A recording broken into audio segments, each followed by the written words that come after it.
Hello my dear students, welcome to computer science class. Let us continue with our chapter typical configuration of computer. In our previous video class we had started with the discussion of components of motherboard. So we had discussed about the first component, that is processor.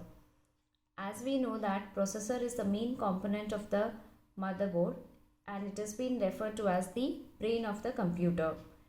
This processor would consist of ALU, control unit, as well as registers. And we have also seen the computer's operating speed is being measured in terms of megahertz and gigahertz. So the clock speed of a CPU is actually being defined with which a processor executes the instructions or the data that has been processed. So the CPU is actually fabricated as a integrated chip known as the microprocessor. Okay, now we shall discuss about the next, that is the general structure of the motherboard, wherein the primary function of the processor is to execute the instructions given to it in order to produce the results. Here comes the schematic diagram of the motherboard, wherein we need to discuss about the north chipset and the south chipset. One of the most important component that we find on the motherboard is the chipset. So most of the motherboards are actually being designed with the lots of chips. Earlier motherboards where they were designed with the lots of chips scattered on all over the motherboard. So these all chips were being used for the different purposes, like for the controller chips, memory controller chips, keyboard controller, and so on. So there were different chips controllers for the different functionalities on the motherboard. As the technology progressed, the computer's engineer decided to reduce all these number of chips and have them in a centralized location. Instead of having the different kinds of chips all over the motherboard controlling the different function, they reduced the number of chips to do the same job. They condensed them into few chips, which is now known as the chipset. Therefore, a chipset is a smaller set of chips that has been placed in a larger amount of chips. So, what is the job of the chipset is to control the data flow between the CPU, the peripherals, bus slots, and the memory. See, all the different parts of the computer will communicate with the CPU through this chipset. So therefore, the chipset basically consists of two types. The one is the North Bridge chipset, the other one is the South Bridge chipset. Now, this North Bridge chipset is being located at the upper part of the motherboard, wherein it has been situated near the CPU and it has been directly connected to the CPU. It has been directly connected to the memory slots. It has been directly connected to the, that is the graphic cards, alright, PCI slots. So in order to make a communication between the CPU with the memory, AGP slots and the PCI slots, the communication has to pass through the North Bridge first. Now herein we shall discuss in detail what is this North Bridge. The North Bridge can also be referred as an host bridge. It is one of the two chips that has been placed onto the motherboard. So the North Bridge is usually responsible to manage the data communications between the CPU and the motherboard. Alright. So this North Bridge chipset is responsible for controlling the high-speed components like CPU, RAM, video card. So the chipset bus ensures the data movement between the back and forth between the different components and provides the maximum data transfer speed between the CPU and the RAM. That means what? Any communication that happens between the CPU or any other peripheral slots or the memory slots or the AGP slots, the communication has to pass through this particular North Bridge. So this North Bridge is been placed at the upper part of the motherboard and it is been placed very closely to the CPU. So this north bridge is responsible in handling the high level components of the motherboard.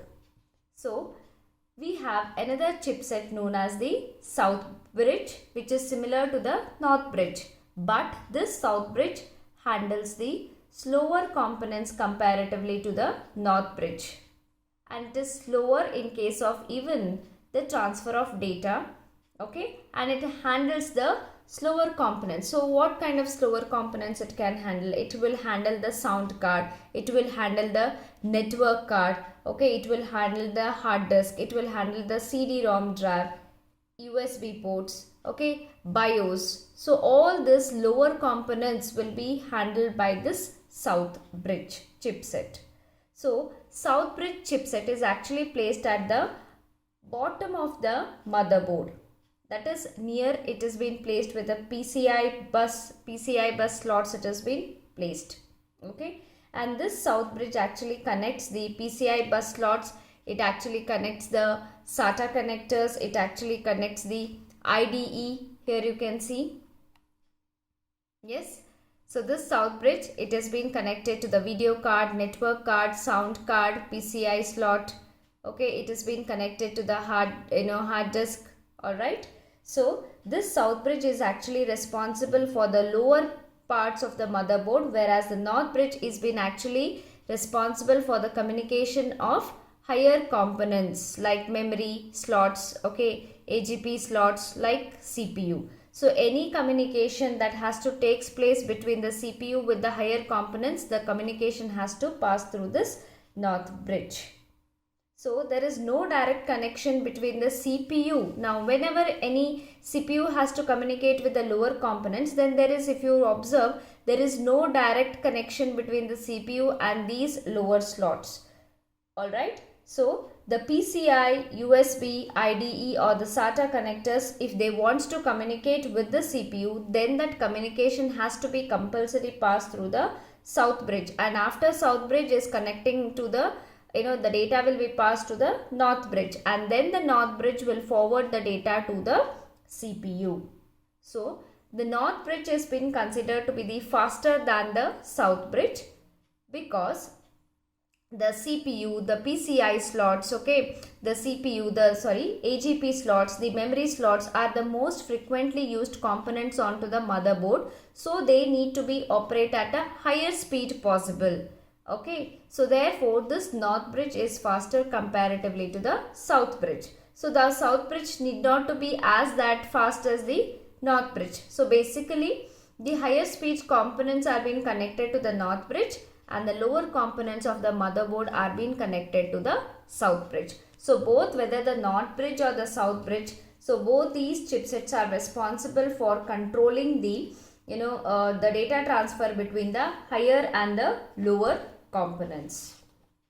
Okay, so this north bridge and south bridge actually makes the connection to the various parts, okay, through the pathway called as bus. That means they are able to communicate with the different parts of the motherboard, whether it's a higher or the lower components. They are able to make the connections, make the communication between them by a pathway called as the bus. Can you see here? Front side bus, PCI bus, AGP bus, okay, ATA bus. So we have a different path. So can you see this? So there is a data transfer between the north bridge to the upper components and the south bridge with the lower components.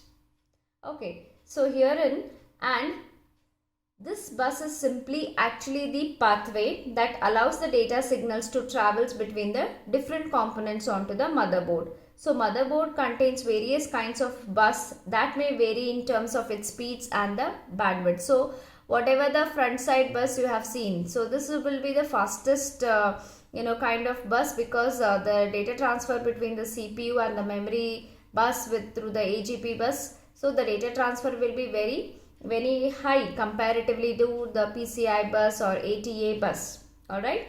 If say for example, if a bus speed is set up to 66 megahertz, that means that particular bus can send data up to 66 million instructions per second. So I'll repeat this. If a bus speed is set up to 66 megahertz, that means that a particular bus can send the data up to 66 million instructions per second.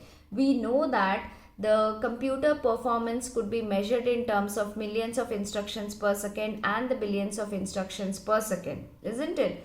Suppose whenever I say the bus can carry up to 66 megahertz means 66 million instructions per second, it is able to transfer the data between the different components. So the higher the bus speed, the faster the computer can transfer the data, and therefore they can improve the computer performance.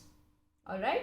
So we have the FSB, that is front side bus, which is responsible for making the connection and to transfer the data between the CPU and the north bridge. Similarly, we have the AGP bus, which is responsible to make the data transfer between the graphic card and the north bridge chipset.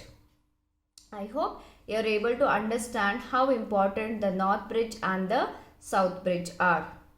Now, let us move on to our next concept, that is BIOS. You can see here, before to that, see you have so many, the pathway, that is the bus which is responsible for the data transfer among all the different kinds of various components over the motherboard. Now here you can see onto the motherboard the north chipset over here, and we have the south chipset over here. Alright, now this is a CPU socket we are having, isn't it? And these are the AGP slots and these are the memory slots. So any communication that has to take place between the CPU with the memory, CPU with the AGP, the data has to transfer through the north bridge itself. Whenever there is a the data has to communicate with the lower components like USB connectors, SATA connectors, okay, input output ports, okay, IDE, okay, BIOS, any communication that has to take place in the lower components, this south bridge is responsible. And the south bridge, okay, if CPU wants to communicate, then CPU has to send the data through the north bridge will send the data to the south chipset will forward the data to the specific connectors and the ports, and then they return back. Again the communication has to pass through to the south bridge to north to the CPU. So this is how the chipsets are responsible in data transferring over the motherboard, and they are making use of the different kinds of pathway called as bus. So now let us move on to the next topic, that is basic input output system, that is BIOS. So herein BIOS is a chip that has been located onto the motherboard that contains the instructions and setup for how the system should actually boot and how it should operate. That means what?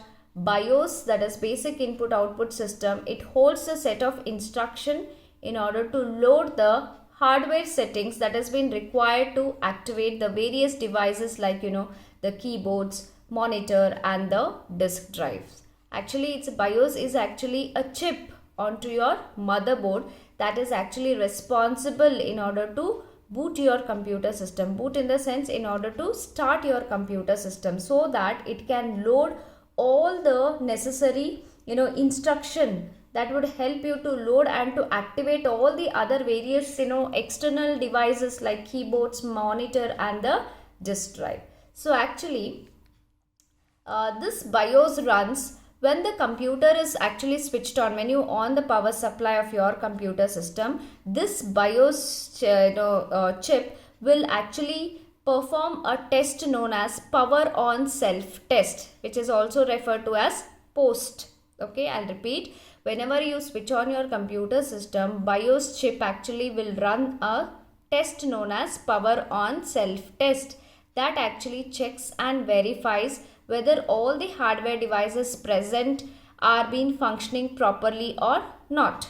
So usually this BIOS invoke the bootstrap loader in order to load the operating system into the memory. See, once the operating system has been loaded into the memory and once this BIOS, okay, so once the system passes this post test, okay, then we will hear one beep sound. So yeah, I think whenever you are owning your computer system, when you had come for practicals, so when you on your system, so within a fraction of a second you will get one beep sound. So that beep sound actually indicates that system has passed the post, that is power on self test, and all the hardware devices will be functioning properly. So that is an indication that successfully your computer system has passed this power on self test, that was actually verifying whether all the hardware devices are being present and they are functioning properly or not. So most of the nowadays new personal computers, they may all come with a flash BIOS, where they may be software upgraded to support the new devices. So this is what is about the BIOS chip. Now let us move on to the next one, that is CMOS.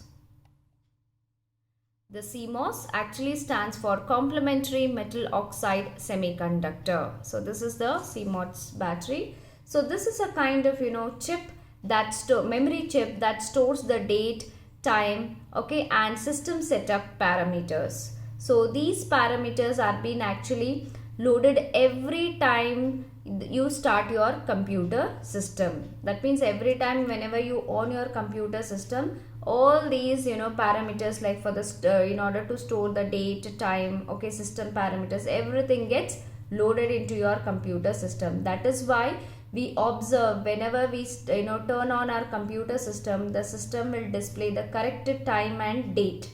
Means it actually stores the date and time, so that you need not to manually reset them every time you boot or every time you start your computer system. So usually the BIOS and the CMOS are long lasting lithium batteries, they are actually. So you can see here, this is how you can identify the CMOS battery cell onto your motherboard, which is of made up of lithium.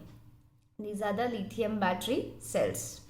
I hope you are able to understand the concept. Now let us move on to the slots. So what is a slot? Slot is an opening in a computer where we can insert the sound cards or the graphic cards, okay, on the printed circuit board. That means onto your motherboard. So usually the slots are usually called as the expansion slots, because they actually expands the capabilities of your computer. That means what, the expansion slots actually serve the purpose of adding some additional functionalities to your computer. Say for example, if you want to have a graphics card onto your, like if it supports for the 3D gaming, if you want to support and you want to enhance the visual experience, then you can have an AGP slot. So these slots are the small openings onto your motherboard wherein you can insert that AGP slot. Similarly, if you want the sound, like whenever you play any audio or video file, you want to have the sound from your computer system, then you have a sound card that has to be placed in the PCI slot. So the sound card could be mounted onto your motherboard with the help of an small opening called as an slots, that is the PCI slot. So we have a different kinds of slots to be studied. So therein the expansion slots are being inserted in an expansion slot wherein you can have an increased performance of your computer. Now let us discuss one by one slot so you get an idea. So what are these exactly the slots are?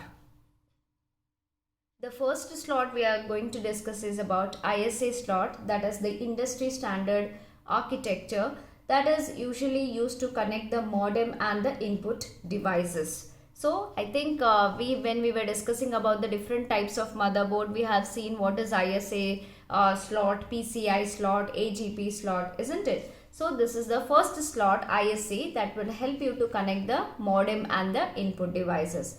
Similarly, next slot we have the PCI slot. So PCI slots, these are actually used to connect the graphics accelerator card, okay, sound cards, okay, internal modems, or SCSI. SCSI actually stands for small computer system interface.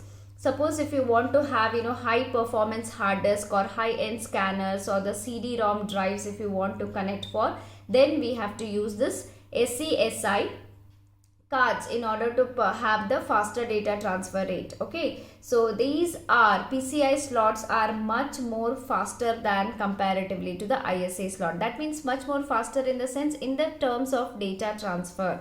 Okay, so whenever you have a sound card or whenever you want to have an accelerator, that is a graphics accelerator card, okay, so there should be a data transfer between the CPU and these slots. So the PCI slots are very faster comparatively to the ISA slots whenever it comes in terms of data transfer rate.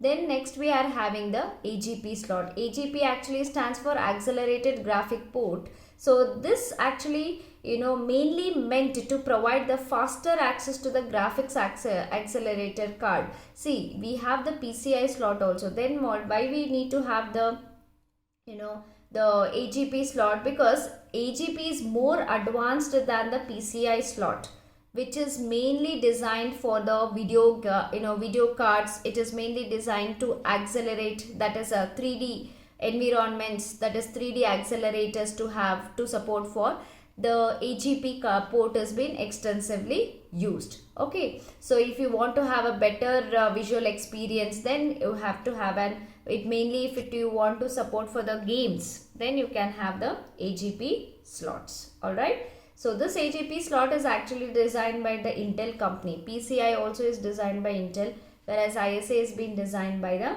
IBM company. Next we have to discuss is about the RAM slot. So these RAM slot actually allows you to store the programs data that are currently being used by the CPU. So we have two types of RAM slots. Already we have discussed, that is the single inline memory module and the double inline memory module. So single inline memory module actually comes in the 72 pin. Okay, whereas the double inline memory module comes in 168 pin. So in order to help, these both will help you to store and to install the memory. So here you can see how will be the single inline memory module and the double inline memory module. See, so double inline memory module, for the one clock signal, okay, it will transfer the double amount of the data. Okay, so it will transfer the 64 bits at a time for each clock signal, whereas a single inline memory module, its data transfer rate is about only 32 bits at a time. So one clock signal, it will transfer around 64 bits of a data at a particular time, whereas the single inline memory module will transfer the 32. Therefore, the double inline memory module will transfer double the amount of the bits when you are comparing to the single inline memory module. I hope you are able to understand the difference. Now herein you can see ISA slots. So these are the ISA slots. So these are the slots actually. They are the small openings onto your motherboard, okay, wherein you can insert the sound cards, graphics cards, okay, any internal modems, input devices you can insert on these particular slots, so that it will enhance or increase the performance of your computer system. So if you want 3D and if you don't have AGP slot, then you cannot achieve much more clarity in terms of graphics, in terms of games and all. So these slots, these are the openings that would help you to have to expand the capabilities or to enhance the performance of your computer system. Next slot that we have to discuss is about the processor slot. So we already have discussed about the processor slot. This is what is the processor slot. Okay, that would help you to insert the processor chip. So this processor slot is the one of the most largest chip onto your motherboard. So how do you identify this processor slot? So this processor socket we can identify like as a heat sink or a fan is being located on top of it. If you remember, in one of the type of the motherboard I have shown you, the fan is being located onto that processor. So that's how you can identify. And we know that we have different kinds of CPU socket. It could be a rectangular, it could be a square shaped, it could be a PGA, that is pin grid array socket, or it could be an MPG, that is a micro pin grid array socket. So there are different kinds of sockets. So all those sockets would help you to have the processor chip onto this particular CPU socket. So this is one of the largest chip that you can find onto your motherboard. The next we are having is the PCI slot. So this PCI Express, PCI we have already studied. That would help you to have an graphic accelerator card, sound card and internal modems. The next other one we have PCIe slot, that is PCI Express slot. Here you can see. These are the PCIe Express slot that comes in X16, X1. Okay, these are the PCI slots. So these are the most recently introduced standard for connecting the devices to the computer. So the most recently these PCI Express slot have come into existence. They will help you to have the graphics card, okay, the hard disk drive. So if you want to add these graphics card, high-end graphics cards and the hard disk drives, you can use this PCI Express slot. They are very helpful for, you know, the competitive gamers or working with the visuals. If you want a very high experience of visuals, then you can go for the PCI Express slot. But these PCI Express slot, they are much more faster. They are having their bus architecture is much more faster than the AGP as well as the PCI slots. The last one we have to discuss about the PC slot. That is PC card. So PC card, that is extensively used in the laptop computers. It is a card or wherein we are able to connect the Wi-Fi card, the network card and the external modems. The ports where you are able to connect the modems, okay, the Wi-Fi card or the network card, those ports are actually, we refer it as, you know, the PC cards. So this is the complete explanation about the slots. I hope students you are able to understand. So in today's video class we have seen what is a chipset, what are the two different chipset, that is the North Bridge chipset and the South Bridge chipset we have seen, and then we have discussed about the BIOS, okay. Then we have discussed about the CMOS and then the slot. So you can expect some 5 marks question like explain the different types of slots. So any 5 you have to explain in brief and write a short note on BIOS and CMOS, okay. And then they will ask you to briefly explain the schematic diagram of the motherboard. In that case you need to draw this particular diagram, okay. And then you need to explain about the North Bridge chipset and the South Bridge chipset. So you need to draw this particular schematic diagram. I hope you are able to understand all these concepts. So we shall discuss the few more concepts in our next video class. Thank you, students.